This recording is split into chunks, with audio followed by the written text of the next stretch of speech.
ये सरकारों का मसला नहीं है। पुलिस की स्थिति तो कभी नहीं बदली, और खास तौर पर निचले स्तर के जो पुलिस बल है, जिसमें सिपाही और सब इंस्पेक्टर और इंस्पेक्टर तक की आप मान लीजिए संख्या, उनकी परिस्थितियां तो बहुत ही कारुणिक रही। और उसमें भी जो सिपाही है उसकी स्थिति तो जब से मैंने पत्रकारिता शुरू की तब से कभी मैंने देखा ही नहीं कि सिपाही के बारे में कोई चिंतन हुआ हो, कोई मनन हुआ हो। आईपीएस के बारे में तो तब भी कुछ चिंतन मनन हो जाता है, वो खुद भी समर्थ है अपने लिए अच्छा एटमॉस्फेयर क्रिएट करने में। लेकिन सिपाही जो 16 घंटे सड़क पर खड़ा है, एरा गेरा नत्थु खैरा जो आ रहा है वो उसको प्रताड़ित करके जा रहा है। उसका बच्चा बीमार हो वो इलाज कराने नहीं जा सकता, पत्नी बीमार हो, मां बीमार हो, पिता की तबीयत खराब हो, कोई घर में समस्या हो, उसको छुट्टी नहीं।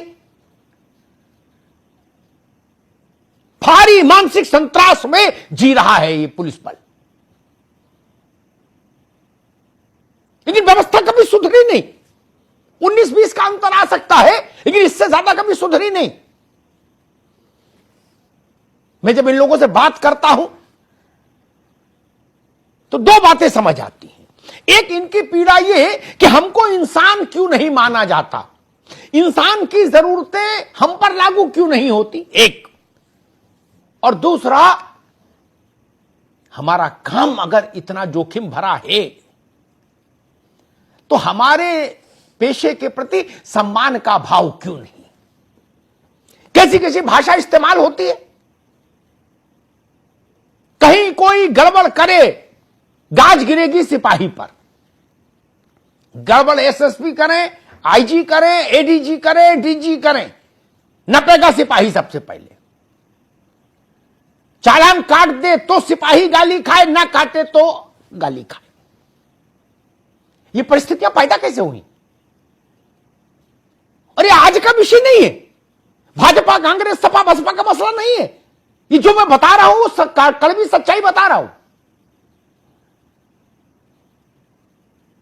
कम से कम जो कप्तान है या कप्तान से ऊपर के अधिकारी है वो इस अपमान से तो बचे हैं।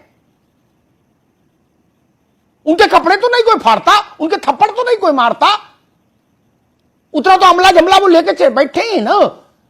नहीं, सिपाही की सुरक्षा कौन करेगा? होमगार्ड की सुरक्षा कौन करेगा? उसके सम्मान की रक्षा कौन करेगा? और एक बड़ी विसंगति है जिसकी ओर पता नहीं राजेश राय ने कभी सोचा कि नहीं सोचा। और अनीस भाई को भी, क्योंकि भारत की जो व्यवस्था है इसमें तो आईएएस ही सब विभागों का मुखिया है। डीजीपी आईपीएस होता है, लेकिन प्रिंसिपल सेक्रेटरी होम तो कलेक्टर आईएएस ही होता है ना। तो मुखिया तो वो आईएएस ही है। इस देश की या संचालन की भागदौड़ तो आईएएस ने कभी अपने हाथ से जाने नहीं दी। ठीक है, क्या कभी आप लोगों ने चिंतन किया? अजब विरोधाभास है, अजब विरोधाभास। राजेश राय जिससे ये उम्मीद करते हैं, अनीस अंसारी जिससे ये उम्मीद करते हैं कि जो सिपाही चौराहे पर तैनात है वो बदमाश को देखते ही उसको ढेर कर दे, उसमें राणा प्रताप का शौर्य हो, शिवाजी का पराक्रम हो। अच्छा जी, ठीक है। और गाली खाए दरोगा जी की, साथ में ये भी मैंडेटरी है ना। कप्तान साहब की गाली खाए, उनके कुत्ते को घुमाए, नेताजी की गाली खाए, पत्रकार की गाली खाए, गुंडे मवाली की गाली खाए। एक तरफ ऐसा चरित्र भी रहे और दूसरी तरफ यह भी रहे कि बदमाश बड़े से बड़ा दिखे तो उसको ठाई से गोली मार दे। इतना साहस, ऐसा कैसे हो सकता है? ऐसा कैसे हो सकता है?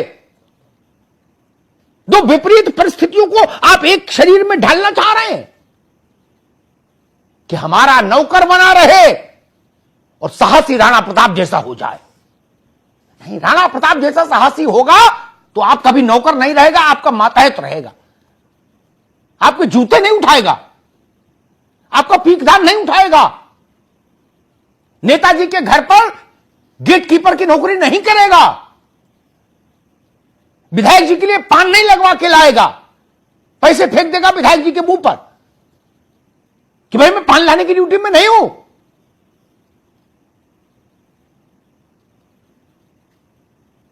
साहबों की पत्नियों को शॉपिंग बैग नहीं पकड़ेगा ना। जिस हाथ में आप गन पकड़ाते हो उसी हाथ में कहते हो कि मेम साहब के शॉपिंग बैग भी पकड़ो। ये एक साथ चल सकते हैं क्या? ये समस्या है, जिस समस्या के चलते अपनी कनपटी पर बंदूक रख के, रिवॉल्वर रख के गोली मार रहे हैं नौजवान। इस पर विचार करना होगा, कुछ समाधान देना होगा हमको। ये पीड़ा